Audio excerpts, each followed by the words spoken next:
সব তৈরি হয়েছে। হ্যাঁ হ্যাঁ, এসো এসো, খাওয়া শুরু করো।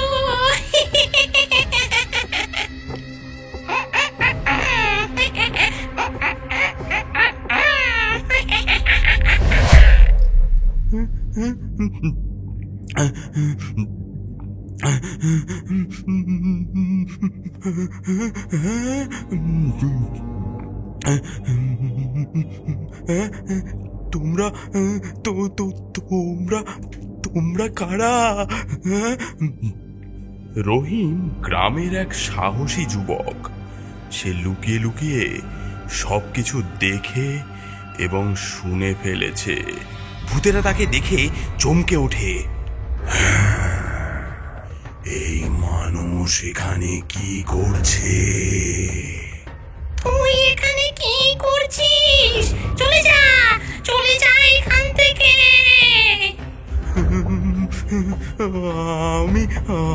আমি তোমাদের রহস্য উন্মোচন করে দেব, গ্রামবাসীদের জানাবো তুমি একটা ডাইনি।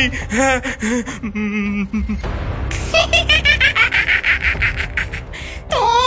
তোর এত বড় সাহস! তুই মরতে চাস নাকি?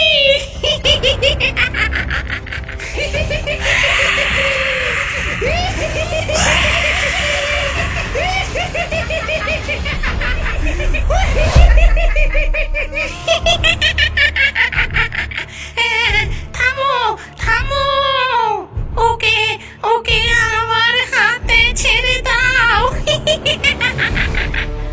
কিন্তু আমি ওকে সামলে নেব। ডাইনি রহিমের দিকে আস্তে আস্তে এগিয়ে যায়। তার চোখে ভয়ঙ্কর রাগের আগুন জ্বলছে। তুমি তুমি তুমি আমার সঙ্গে কি করতে চাও? হ্যাঁ,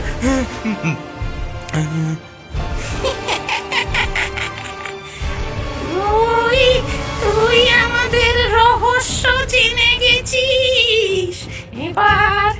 এবার তোর মাংস দিয়ে আমি মাংসের চপ বানাবো।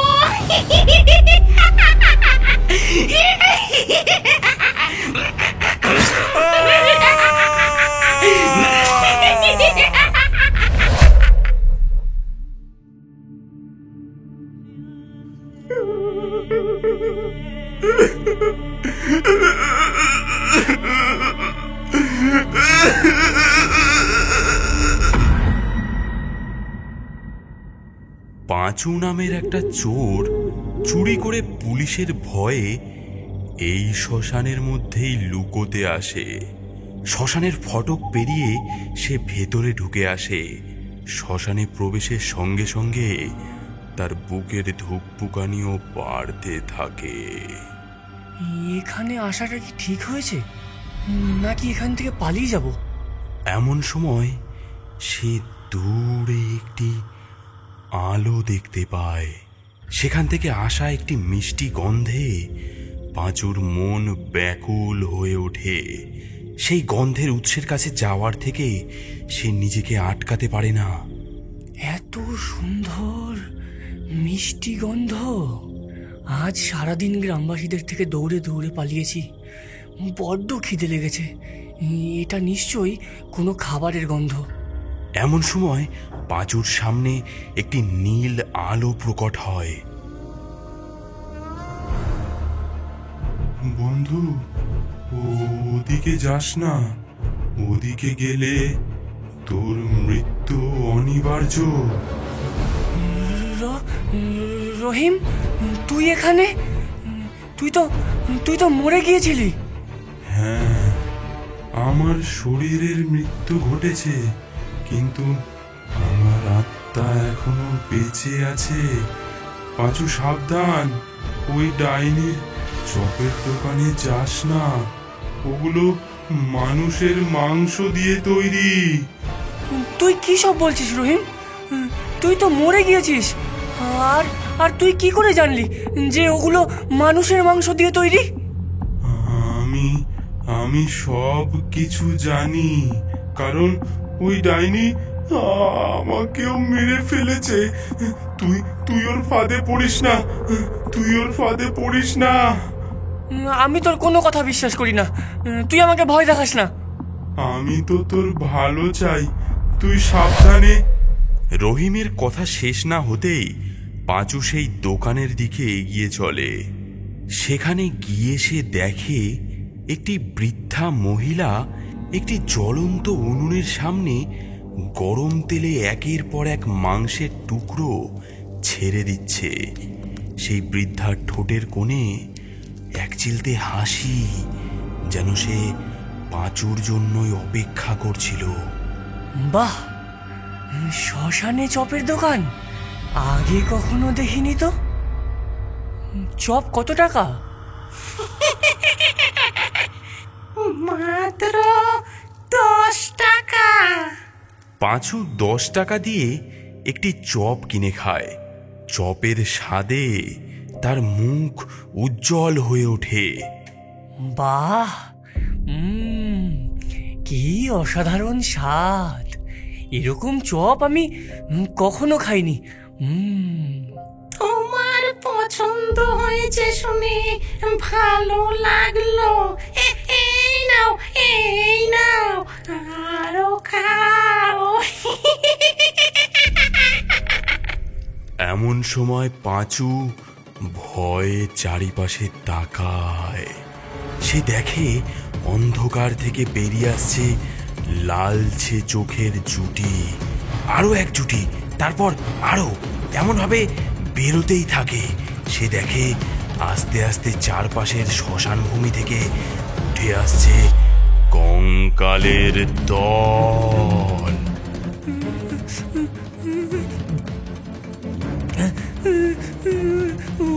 ওগুলো ওগুলো ওগুলো কি? ওরা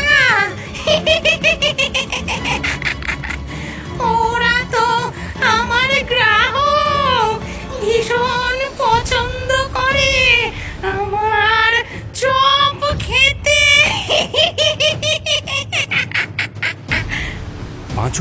পাঁচুর বুকের ভেতরটা যেন হিম হয়ে আসে, মস্তিষ্ক যেন কাজ করছে না, মাথা ঘুরছে, এক্ষুনি হয়তো সে অজ্ঞান হয়ে যাবে। এবার তার রহিমের কথাগুলো মনে পড়ছে। সে পালানোর জন্য পথ খুঁজতে লাগে।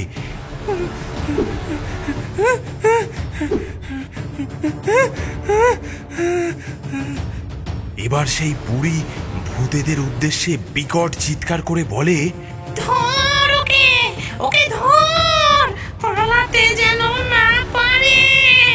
আজ আজ ওর মাংস দিয়ে আমি স্পেশাল চপ বানাবো।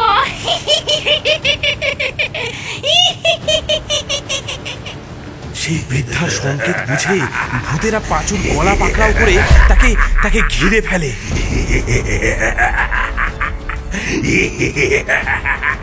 তাদের দুর্গন্ধময় নিঃশ্বাসে চারিপাশের আবহাওয়া আরো ভারী হয়ে ওঠে। পাঁচু মরিয়া হয়ে চেঁচাতে থাকে, রহিম, রহিম, কোথায় আছিস? কোথায় আছিস রহিম? রহিম, বাঁচা আমাকে। সে কোনো রকমে হাত পা ছুড়ে ভূতেদের হাত থেকে বেরিয়ে এসে প্রাণপণে জোরে ছুটতে থাকে।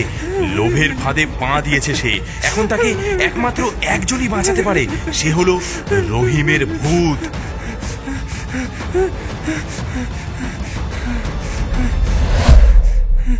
রহিম, রহিম, বাঁচা আমাকে, আমাকে বাঁচা রহিম। গাছের নিচে একটি মৃদু নীল আলোয় প্রকট হয় রহিমের আত্মা। আমার কথায় সাবধান হলে তুই আজ এই বিপদে পড়তি না, কিন্তু এখনো তোকে বাঁচানোর একটা উপায় আছে। আমাকে মাফ করে দে রহিম, লোভ আমার চোখে অন্ধ করে রেখেছিল। এখন বল আমাকে আমাকে কি করতে হবে? রহিম পাঁচুর দিকে করুণ দৃষ্টিতে চেয়ে বলল, ডাইনি যে চপগুলো বানায় তার মধ্যে এক ধরনের কালো জাদু আছে। তার চপের গন্ধে মানুষরা মন্ত্রমুগ্ধের মতো তার দোকানে যায় এবং যেই তার চপ খায়, একবার তার স্বাদ পেয়ে গেলে আর ছাড়তে পারে না। তখন সেই ডাইনি তাকে হত্যা করে তার মাংস দিয়ে নতুন চপ বানায় এবং তার পোষা ভূতেদেরকে খাওয়ায়। এই ডাইনিকে একবার হত্যা করতে পারলে ভূতেরাও মরে যাবে। এই ডাইনিকে হত্যা করব কি করে? এই জঙ্গলের পথ দিয়ে সোজা গেলে এই পথেই একটা কুড়ে ঘর পড়বে। সেই ঘরের ভেতরে একটা মুরগির খাঁচা আছে। খাঁচায় 3টে কালো মুরগি বন্দি। তুই গিয়ে ওই মুরগি 3টেকে মেরে ফেল, তাহলেই ওই ডাইনিও মরে যাবে। ভয়ে পাঁচুর হাত পা কাঁপছে, কিন্তু রহিমের কথা শুনে সে শেষ চেষ্টাটুকু করতে চায়। সে ফ্যাকাশে মুখে বলে, আমি যাব রহিম, আমি যাব। আমি একবার বাঁচার সুযোগ পেতে চাই। তবে যা পাঁচু, তবে তাড়াতাড়ি। একটি নিঃশ্বাসের সাথে মিলিয়ে যায় রহিমের আত্মা। চারিপাশে পুনরায় অন্ধকার নেমে আসে। অন্ধকার পথটা ধরে হাঁটা শুরু করে দেয় পাঁচু। প্রত্যেকটা পদক্ষেপে মনে হচ্ছে যেন পাথর বেঁধে দেওয়া হয়েছে তার 2 পায়ে।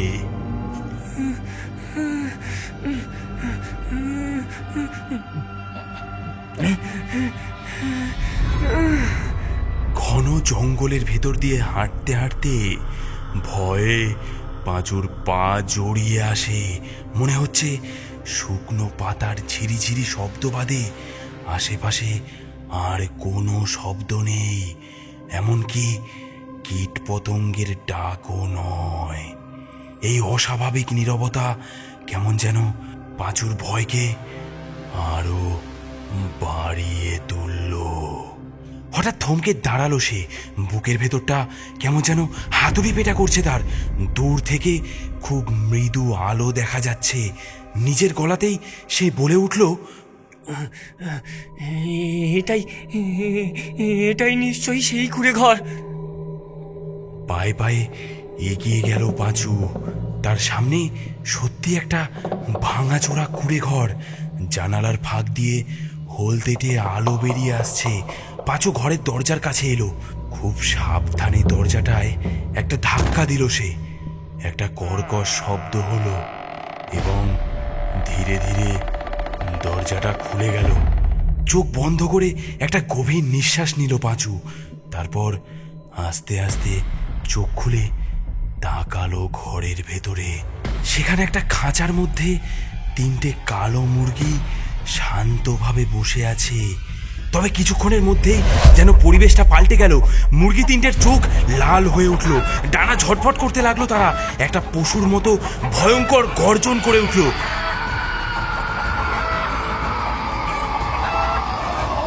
পাঁচুর সারা শরীর যেন ঠান্ডা হয়ে গেল। সে আর এক পাও এগোতে পারছে না। যেন ওর শরীরে আর ওর কোনো হুকুম নেই। হঠাৎ কোত্থেকে যেন ডাইনির জাদু করা ভূতের দল ঘিরে ধরল পাঁচুকে।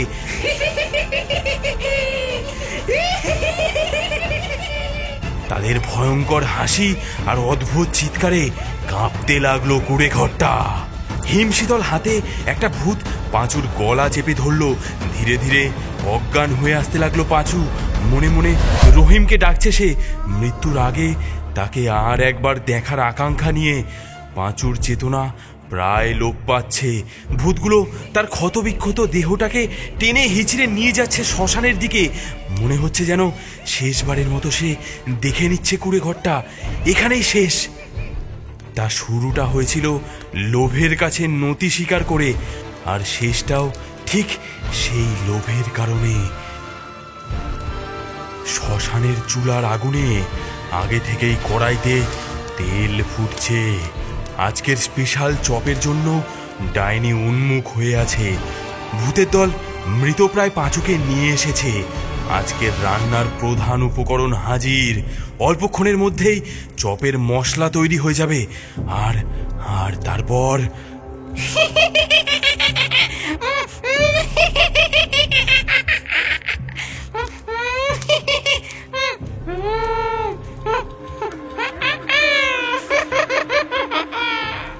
অস্পষ্ট হয়ে আসা পাঁচুর মনে হঠাৎ আলোর ঝলক। চোখ খুলে সে দেখল দাঁড়িয়ে আছে রহিম। রহিমের চোখে রাগ আর হতাশা মিশে। পাঁচুকে সে বলল, তোর আমার কথা শোনা উচিত ছিল। আমি চাইনি এমন পরিণতি। আমাকে বাঁচা রহিম, আমাকে বাঁচা রহিম। নীল রঙের একটা আলোর গোলক তৈরি করলো রহিমের আত্মা। তারপর আলোটাকে সে ছুড়ল ভূতগুলোর দিকে।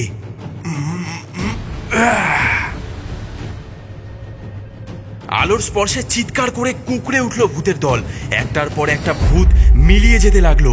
এই সুযোগ বুঝে দৌড়ে কুড়ে ঘরের দিকে ছুটল পাঁচু। তার পিছু নিল দুর্বল কয়েকটা ভূত। রহিমের আত্মার সাহায্যে খাঁচার দরজাটা খুলে দিল পাঁচু। তিনটে কালো মুরগি বেরিয়ে ছুটল ঘরের ভেতর।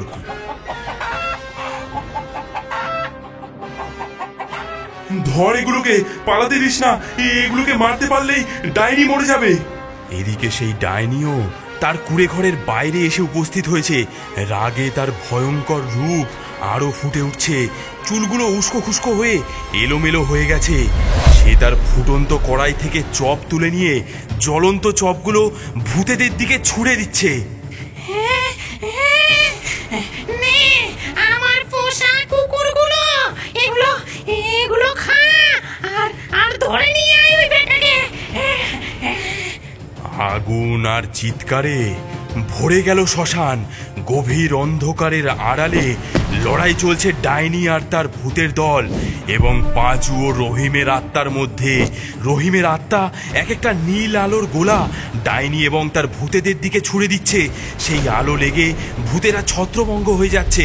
তাদের বিকট চিৎকারগুলো ক্রমশ মিলিয়ে যাচ্ছে রাতের অন্ধকারে।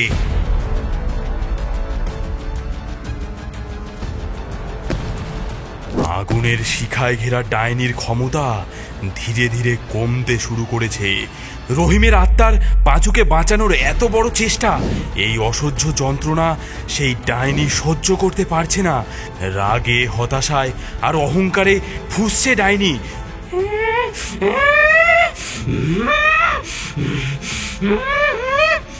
সে বুঝতে পেরে শেষ চেষ্টা হিসেবে নিজের সব ক্ষমতা এক জায়গায় জড়ো করতে থাকে।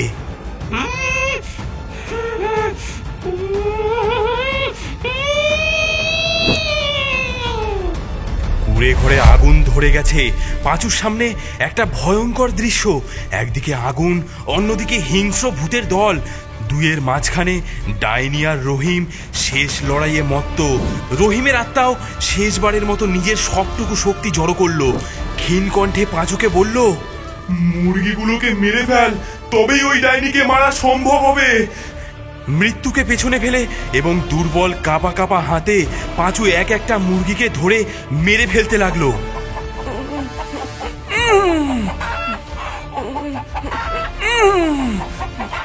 ডাইনির শেষ ক্ষমতার ঝলকটা পাঁচুর উপর আঘাত হানার আগেই ঠিক সেই মুহূর্তে পাঁচুর শেষ মুরগিটার মাথা ছিঁড়ে ফেললো।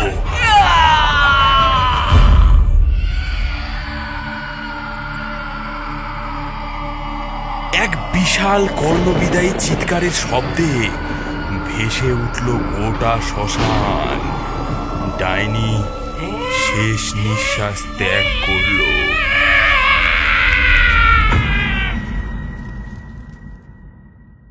চপের গন্ধ আর নেই। ডাইনির মৃত্যুর সাথে সাথে মিলিয়ে গেল তার সমস্ত ভূতের দলও। আগুন ধীরে ধীরে নেভার মুখে। ফুটে উঠছে ভোরের আলো। কঠিন এক লড়াই পেরিয়ে মুক্তি পেয়েছে পাঁচু।